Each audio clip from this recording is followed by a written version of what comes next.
श्री राम जय राम श्री राम जय जय राम श्री राम जय जय राम श्री राम जय राम। मंगलम भगवान विष्णु मंगलम गरुड़ध्वज मंगलम पुंडरीकाक्षः मंगलायस्तनूहृः भोगीजनाम् अर्जुनं सुखसम्पदाम् तर्जनं यं दूतानां राम रामीति गर्जनं श्रीराम राम रघुनंदन श्रीराम राम कर्कश राम राम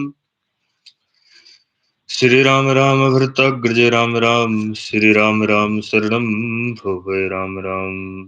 ओम गुरुर्ब्रह्मा गुरुर्विष्णुः गुरुर्देवो महेश्वर साक्षात् परब्रह्म तस्मै श्री गुरुवे नमः। अखण्डमण्डलाकारं व्याप्तयेन चराचरं तत्पदं दर्शितं येन तस्मै श्रीगुरुवे नमः। ॐ ध्यानमूलं गुरुर्मूर्ति पूजामूलं गुरुर्पदं मन्त्रमूलं गुरुर्वाक्यं मोक्षमूलं गुरुर्कृपा। ॐ ऐं ह्रीं अक्षमालिकाय नमः। ॐ माले महामाये सर्वशक्ति स्वरूपिणी चतुर्वृगस्त्वै नस्तशमानवे सिद्धिदा भवः। ॐ विघ्नं कुरु माले त्वं ग्रामी दक्षिणे करे जप काले च सिद्ध्यर्थं परषेद मम सिद्धये। ॐ अक्षमालिका पतेः सुसिद्धि देहि देहि सर्वमन्त्रार्थसाधनी साध्य साध्य सर्वसिद्धि परिकल्प्य परिकल्प में स्वाहा।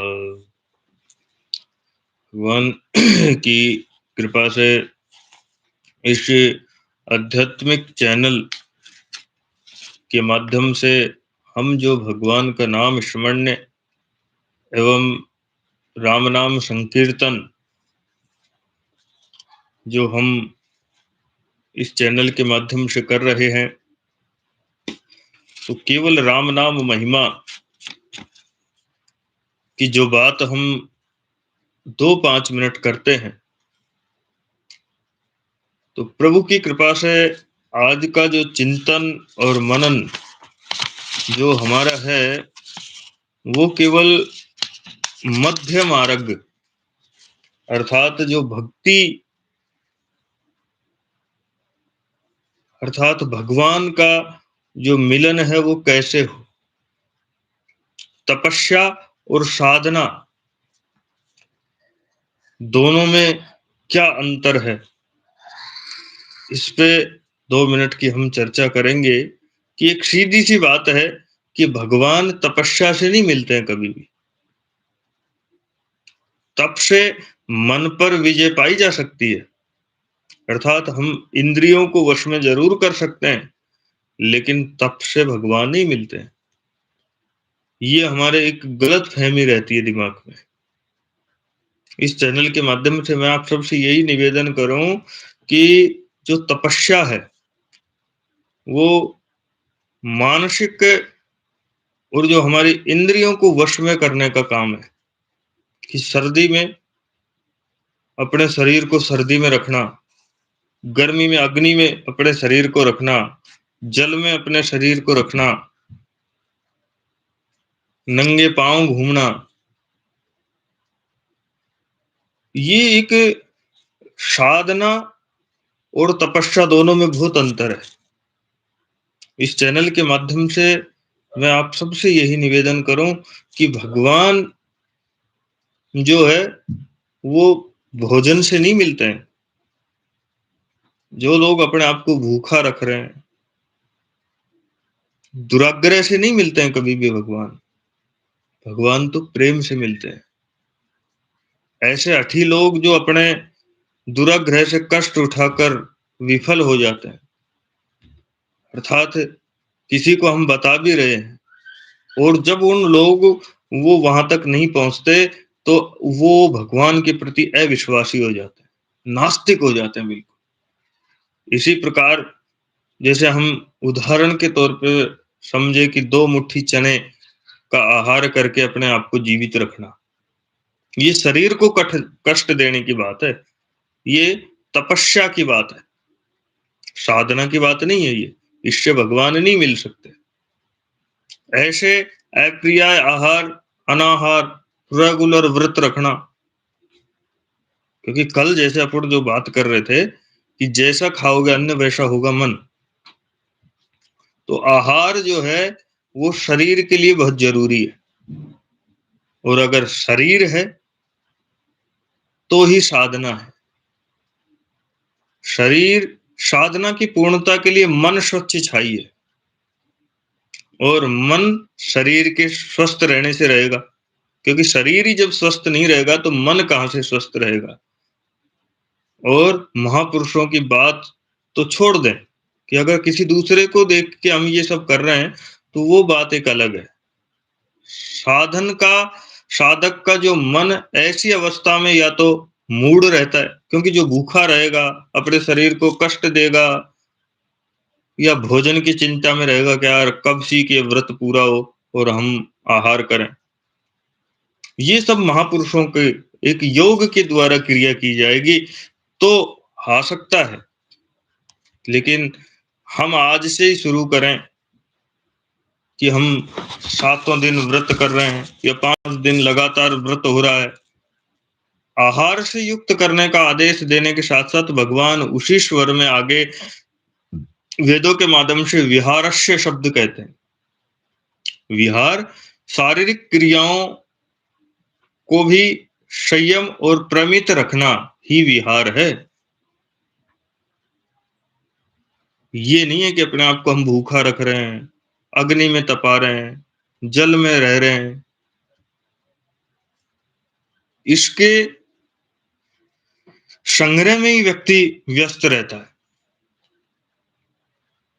कि हम तो नंगे रहेंगे, हम तो निवस्त्र रहेंगे, या एक पैर पर हम ये साधना करेंगे, तो वो तो उसी में लगा रहेगा। केवल मन स्वच्छता की बात है कि मन को प्रसन्न करके आप साधना में लगो, तपस्या में नहीं। वर्षा, धूप, सर्द में खुले आकाश में बैठना तपस्या हो सकती है, लेकिन साधना नहीं हो सकती। तपस्या के फल के संबंध में प्रथम में भी मैं बताया है कि इस प्रकार केवल कोपिन पहनकर रहना या वस्त्र आभूषणों को शरीर से सहायक कर लेना, वो साधना नहीं है।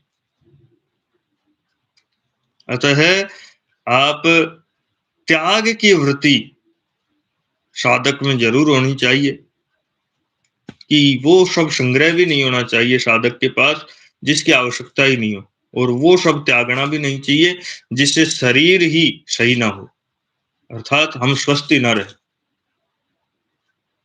इसीलिए सबसे जिस अंग ने काम करना छोड़ दिया, अर्थात जो एक हाथ ऊपर करके रह रहे हैं, एक टांग पे रह रहे हैं, अगर उसने अंग ने काम करना ही बंद कर दिया, दुर्गम निष्कम हो गया वो अंग, तो कोई भी जैसे कार्य हाथ का हुआ, तो कितने प्रयास से हमें दूसरे एक ही हाथ से करना पड़ेगा उस काम को। तो वो समय अगर हम इतना ही समय भगवान के नाम स्मरण में दे दें, तो हमारा उद्धार तो वैसे ही हो जाएगा। फिर मैं आपको कह रहा हूँ कि महापुरुषों की बातें अलग हैं, लेकिन साधारण मनुष्य को ऐसी कामनाएं नहीं करनी चाहिए। संसार में बहुत से गूंगे, अंधे, लूले, लंगड़े अपने घोर द्वंद करके मन को परास्त किया, और वैसे बने तो क्या लाभ है। अगर हम भी उन जैसे ही बन रहे हैं तो फिर हमें क्या, वो तो अपने प्रयास में लगे हैं कि हम सही हो जाएं, और हम वापस वैसे ही बढ़ने की कोशिश कर रहे हैं। साधक के मार्ग में रोड़े आएंगे, लेकिन उनको भगवान की कृपा से, भगवान की कृपा अनुभूति से साइड में हटाते हुए हमें चलना है। ये है साधना।